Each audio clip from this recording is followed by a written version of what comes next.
Hello बच्चों, कैसे हैं आप लोग। आई होप सब अच्छे होंगे। चलिए स्टार्ट करते हैं आज का टॉपिक जो है torque on a current loop in a magnetic field. अगर किसी यूनिफॉर्म मैग्नेटिक फील्ड में हम किसी करंट लूप को रखते हैं तो उसके ऊपर एक टॉर्क प्रोड्यूस होता है। चलिए करते हैं सॉल्व, कैसे प्रोड्यूस होता है और उसकी वैल्यू क्या होती है। चलिए सबसे पहले क्या करना पड़ेगा, हमें एक यूनिफॉर्म मैग्नेटिक फील्ड प्रोड्यूस करना पड़ेगा, जिसके लिए हमको दो मैग्नेट चाहिए। एक मैग्नेट के नॉर्थ पोल को दूसरे मैग्नेट के साउथ पोल की तरफ फेस करके रख दिया, जिससे हमें एक यूनिफॉर्म मैग्नेटिक फील्ड मिला फ्रॉम नॉर्थ टू साउथ। ठीक, यह है अपना मैग्नेटिक फील्ड यूनिफॉर्म। अब क्या करना है, इस यूनिफॉर्म मैग्नेटिक फील्ड के अंदर एक कॉइल को रखना है। ये कोई करंट कैरिंग कॉइल है जिसमें करंट फ्लो कर रहा है। कैसे कर रहा है, क्लॉकवाइज, ऐसे। ठीक है, ये जो करंट है इसकी वैल्यू है स्मॉल आई। बस लूप को नाम दे दो पी, क्यू, आर और एस। ठीक, हमको पता है जब भी किसी यूनिफॉर्म मैग्नेटिक फील्ड के अंदर कोई करंट कैरिंग कंडक्टर होता है तो उसके ऊपर एक फोर्स आती है। और वो फोर्स कब आती है, जब मैग्नेटिक फील्ड और करंट कैरिंग कंडक्टर एक दूसरे के परपेंडिकुलर हो। देखो ये जो पी क्यू है ये करंट कैरिंग कंडक्टर के जैसा सेक्शन है, ये कैसा है, मैग्नेटिक फील्ड के परपेंडिकुलर। और आर एस भी मैग्नेटिक फील्ड के परपेंडिकुलर है। और ये क्यू आर और एस पी ये दोनों कैसे हैं, पैरेलल और एंटी पैरेलल। तो यहाँ तो कोई फोर्स नहीं आएगी। ठीक, देखो यहाँ पे जो थीटा है मैग्नेटिक फील्ड और करंट के बीच में, यानी करंट एलिमेंट के बीच में, वो 180 है। तो यहाँ पे कोई फोर्स नहीं आएगी, यहाँ पे भी कोई फोर्स नहीं आएगी। ये पैरेलल है और ये एंटी पैरेलल है। ठीक, जो फोर्स आ रही होंगी वो सेक्शन पी क्यू और आर एस के ऊपर आ रही होंगी। ठीक, पी क्यू के ऊपर कितनी फोर्स होगी इसको बोलेंगे हम फोर्स ऑन पी क्यू, वो होगी आई। इसकी लेंथ को अगर मैं एल मान लूं, लूप की जो लेंथ है वो है एल, है ना। इसकी जो विड्थ है वो है स्मॉल ए। तो ये हो जाएगी I L B, I L B. और साइन थीटा की वैल्यू होगी 90, जिसकी वैल्यू होगी 1। सिमिलरली जो फोर्स आर एस पे है वो भी आएगी कितनी, आई एल बी। और जो आई है वो स्मॉल है, उसको स्मॉल बना देते हैं। ठीक है, तो यानी कि ये जो फोर्स पी क्यू और फोर्स आर एस आई है दोनों का मैग्नीट्यूड कैसा है, सेम। अब बात करते हैं डायरेक्शन की, तो डायरेक्शन के लिए यूज कर सकते हैं हम फ्लेमिंग्स लेफ्ट हैंड रूल और राइट हैंड पाम रूल। ठीक है, अगर यहाँ लगाते हैं हम राइट हैंड पाम रूल, तो देखो thumb in the direction of current, है ना, और fingers in the direction of magnetic field. और जो पाम है वो देता है डायरेक्शन ऑफ फोर्स। तो जो पी क्यू पे जो फोर्स आ रही है मैग्नेटिक फोर्स, वो कैसी आ रही है, इनवर्ट्स। कैसी आ रही है, यानी कि ये जो फोर्स है वो कैसी है, इनवर्ट्स। ठीक है, सिमिलरली यहाँ जो फोर्स आएगी वो कैसी आएगी, आउटवर्ड्स। यानी कि हो क्या रहा है, इसके ऊपर दो फोर्स लग रही है, एक इनवर्ट है और एक आउटवर्ड है। दोनों का मैग्नीट्यूड सेम है, यानी कि ये क्या बना रहे हैं, एक कपल बना रहे हैं। ये फोर्स कैसी है, कोलिनियर फोर्सेस हैं, है ना, एक ही लाइन पर एक्ट कर रही हैं। ठीक है, तो ये क्या बना रहा है, एक कपल बना रहा है। हमको पता है कपल क्या प्रोड्यूस करता है, ये इधर, ये इसको इधर डाउनवर्ड खींच रहा होगा, ये इसको अपवर्ड। तो ये कैसे घुमा रहा होगा इसको, कॉइल को ऐसे घुमा रहा है, और कॉइल घूम रही है, इसका मतलब इसके ऊपर एक टॉर्क प्रोड्यूस हो गया है। ठीक है, जो नेट फोर्स है कॉइल पे वो कितनी है, 0। इसका मतलब जो एफ पी क्यू है वो माइनस एफ आर एस के बराबर है। दोनों की मैग्नीट्यूड सेम और डायरेक्शन अपोजिट। जब भी ऐसी कहानी बनती है तो वहां पे कपल प्रोड्यूस होता है, जिसकी वजह से एक टॉर्क बनता है। अब जो टॉर्क बना है उसकी मैग्नीट्यूड क्या होगी, डायरेक्शन क्या होगी, चलिए उसकी बात करते हैं, है ना। तो torque produce on a coil,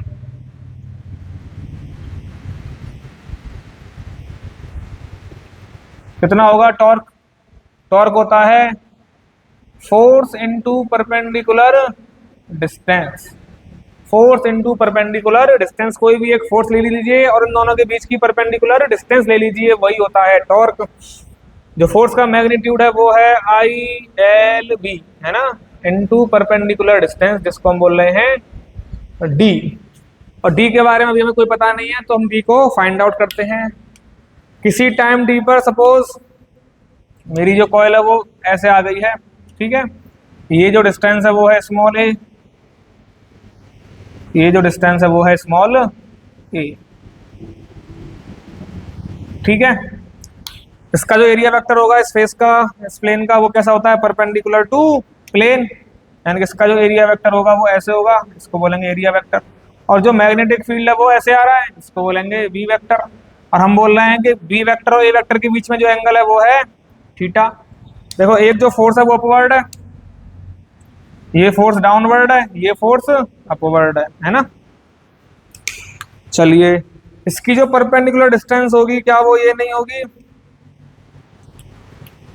अगर मुझे परपेंडिकुलर डिस्टेंस चाहिए तो वो डिस्टेंस ये है ना, ये होगी डिस्टेंस डी, ये होगी डिस्टेंस डी। इधर फोर्स और इधर फोर्स दोनों की वैल्यू सेम है, यानी कि अगर ये एंगल थीटा है ए और बी के बीच में, और ए और ये प्लेन के बीच में एंगल कितना होगा 90, है ना। एरिया वेक्टर और प्लेन के बीच में कितना एंगल होता है 90, परपेंडिकुलर होते हैं।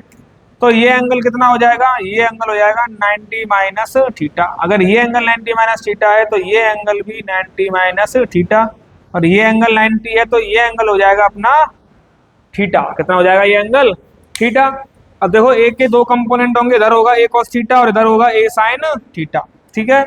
तो यानी कि जो डी की जो वैल्यू मुझे मिलेगी वो मिलेगी ए साइन थीटा, इधर आएगा ए कॉस थीटा, उससे हमें कोई मतलब नहीं है क्योंकि जो ए साइन थीटा है वही फोर्स के परपेंडिकुलर है। यानी कि जो डी की वैल्यू मुझे मिली वो मिली ए साइन थीटा। चलिए इसको पुट करते हैं, I L B into A sine theta, I B और L into A sine theta. लंबाई गुणा चौड़ाई, लेंथ इंटू विड्थ क्या होती है एरिया, ठीक है। तो ये हो गया एरिया ऑफ कॉइल। तो आई बी ए साइन थीटा, है ना। ये होता है टॉर्क ऑन अ कॉइल, है ना। जैसे हमने पढ़ा था इलेक्ट्रिक डायपोल, है ना, वैसे ही होता है मैग्नेटिक डायपोल। और जैसे इलेक्ट्रिक डायपोल का एक मोमेंट होता है उसको बोलते हैं इलेक्ट्रिक डायपोल मोमेंट, वैसे ही होता है मैग्नेटिक डायपोल मोमेंट जिसको हम बोलते हैं मैग्नेटिक मोमेंट। एक वेक्टर क्वांटिटी होती है जिसकी वैल्यू होती है किसी कॉइल के लिए आई इंटू ए वेक्टर। क्या होती है, आई इंटू ए वेक्टर। यानी कि अगर हम कॉइल के लिए देखें तो जो टॉर्क का फॉर्मूला आ रहा है वो आएगा वेक्टर क्वांटिटी में, वेक्टर फॉर्म में देखें तो देखो आई और ए की जगह क्या है एम, तो क्या कहेंगे एम वेक्टर, है ना। साथ में क्या है बी, और बी भी कैसी क्वांटिटी है, एक वेक्टर क्वांटिटी है, और साथ में क्या आ रहा है साइन थीटा। तो कौन सा प्रोडक्ट होगा ये, क्रॉस प्रोडक्ट। तो ये होगा tau vector equals to M cross B, M cross B. और जो एम की डायरेक्शन होती है वो होती है in the direction of area vector, यानी कि ये हमने जो एरिया वेक्टर लिया था यही डायरेक्शन होगी एम वेक्टर की भी, ठीक है। तो ये होता है torque of a torque in a current loop in a magnetic field. if there is capital N number of turns in a coil then net torque will be, क्या करेंगे, एक कॉइल का एक टर्न का टॉर्क ये है तो N का क्या हो जाएगा ऐड हो जाएगा, तो ये हो जाएगा N M vector cross B vector, ठीक है। डायरेक्शन कैसे निकलेगी टॉर्क की, तो M क्रॉस B करके इसकी डायरेक्शन को हम निकाल सकते हैं, ठीक है। तो ये होता है torque on a current loop in a magnetic field. M vector क्या है, ये होता है मैग्नेटिक मोमेंट।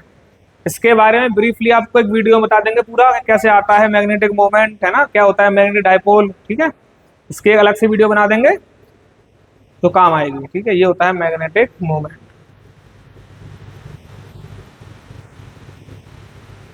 ठीक है। और ये जो torque on a current loop in a magnetic field है यही होता है वर्किंग प्रिंसिपल, यानी कि वर्किंग प्रिंसिपल ऑफ गैल्वेनोमीटर, ठीक है।